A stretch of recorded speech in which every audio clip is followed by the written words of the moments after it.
Saison historique pour l'Hermine de Nantes. Les basketteurs nantais se sont qualifiés pour les demi-finales des playoffs de Pro B en battant Charleville-Mézières. Frédéric Lawson.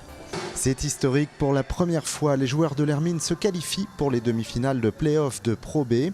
Hier soir, ils se sont imposés à domicile face à Charleville-Mézières. Galvanisés par une première victoire en match aller vendredi soir, les Nantais ont dominé pendant toute la rencontre. Mais les Ardennais étaient décidés à ne pas lâcher le morceau. Dans le dernier quart-temps, à 1 minute de la fin, Charleville est revenu au score à 69 partout. Cette situation fragile a joué avec les nerfs des spectateurs de la salle Mangin-Beaulieu. Finalement, l'Hermine a repris l'avantage pour l'emporter 77 à 69. Je suis forcément hyper content des garçons. Évidemment, le petit côté, le petit côté, non, le côté génial, c'est que c'est la première demi-finale de l'histoire du club et que ces garçons ont au moins écrit cette page-là. La suite de l'aventure, c'est samedi prochain à Fos-sur-Mer. Quant au match retour, il aura lieu le 5 juin à Nantes. L'autre sensation sportive du week-end, c'est la victoire du HBC Nantes en finale de la Coupe de France de hand. Une première partagée avec les supporters présents à Paris. On est venu pour la chercher et puis on va la ramener. C'est exceptionnel. Ce qu'on a fait, c'est exceptionnel. On a fait une saison magnifique et c'est l'arrêt et l'aboutissement. On est ravis, c'est un super match. Il nous fait plaisir. Et vraiment, merci le H. Merci pour tout ce que vous avez fait. Et bravo le H. Et bravo aux supporters. Magnifique, des émotions. Ouais, très bien. Incroyable. On en peut plus. Un super match. Pour une fois, on gagne un trophée à Nantes. En handball, c'est très bien. Juste heureux, c'est génial. À vivre à Paris, c'est fabuleux. Les tensions entre la mairie de La Baule et les commerçants de plage se poursuivent. Ils étaient plusieurs centaines mobilisés contre la décision de confier la gestion de la plage à Veolia. De son côté, la mairie propose la création d'une société d'économie mixte. Frédéric Lawson. On se bagarre depuis des mois contre ce truc-là. Décidément, à La Baule, on ne fait rien comme les autres. Manif les pieds dans le sable et puis hélicoptère pour la photo souvenir. Que les clubs de plage restent ce qu'ils sont, qu'on ne soit pas comme sur la Côte d'Azur avec des matelas partout, que ça reste, voilà, La Baule comme on le connaît depuis, moi je la connais quasiment depuis que je suis née, voilà. Ça capote parce qu'ils ont fait ça contre nous. Et la suite du programme, il ne faudra pas qu'ils la fassent sans nous. Rien sans nous, rien contre nous. Depuis quelques jours, ce dossier atypique commence à se débloquer. Face à la vague de protestations devant le modèle de gestion 100% privé, la mairie a proposé une solution publique-privée.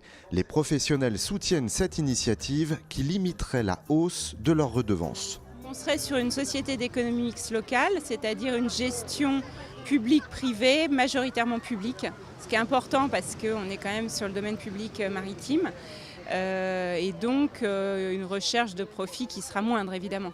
Du côté de Veolia, on joue aussi l'apaisement. La semaine dernière, le nouveau concessionnaire a dévoilé son projet. Le groupe se dit aujourd'hui favorable à la société d'économie mixte. Le but du jeu, ce sera de travailler davantage avec la ville dans les décisions que l'on pourra prendre au moment de la consultation des opérateurs, au moment des services que l'on pourra proposer. La façon d'améliorer encore le confort sera partagée avec la ville. Prochaine étape ce mardi à Nantes, la préfecture organise une réunion pour sortir de la crise.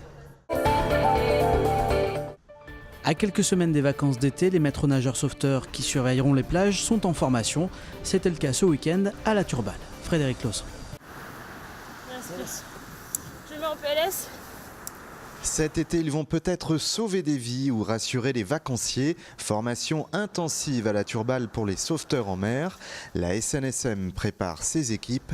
4 jours d'exercice en situation réelle. Être sauveteur en mer à la SNSM, c'est pas être sauveteur dans Alerte à Malibu. Il y a une condition physique minimum à avoir, mais c'est aussi avoir des qualités de réflexion, des qualités d'analyse des situations pour anticiper le risque et ne avoir à se mettre à l'eau pour intervenir le moins possible. Là, il n'y a pas beaucoup de conditions, mais quand il y a un peu plus de vagues, un peu de shore break, faut savoir bien gérer les courants, la vague, etc. Et puis bon, là, faut avoir aussi une petite condition physique pour remonter une victime. Les secouristes ont des profils sportifs, ils sont plutôt jeunes.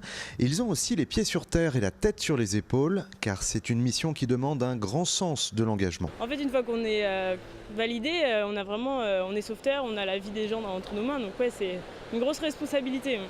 On le prend à cœur et on donne tout. J'ai envie de dire, un bon nageur en piscine ne fait pas forcément un bon sauveteur.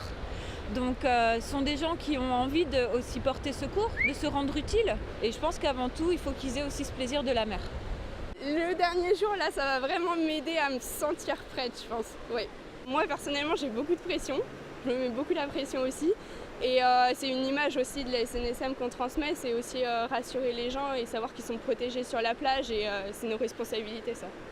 Dans les prochaines semaines, c'est le grand bain. Les 1300 nageurs sauveteurs de la SNSM vont rejoindre leur poste de secours en Méditerranée, sur la Manche et sur les plages de l'Atlantique.